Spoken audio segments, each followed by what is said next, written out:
Welcome back to our chapter-by-chapter summary of the power of your subconscious mind.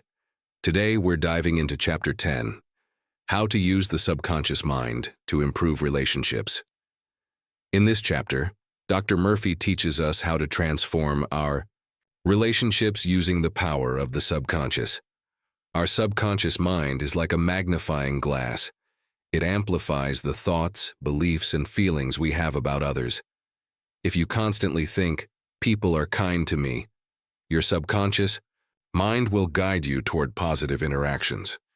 But if you focus on negative thoughts like, "People don't like me," your subconscious mind will direct you toward situations where that belief is confirmed.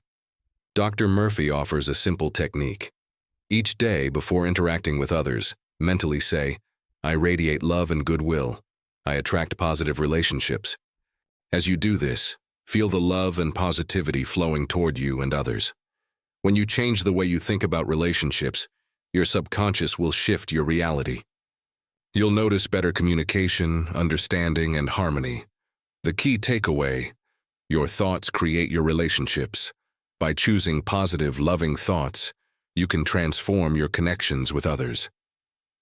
That wraps up Chapter 10. In the next chapter, we'll dive into how to use your subconscious mind to develop inner peace. Like, comment, and subscribe, and stay tuned for the next powerful chapter.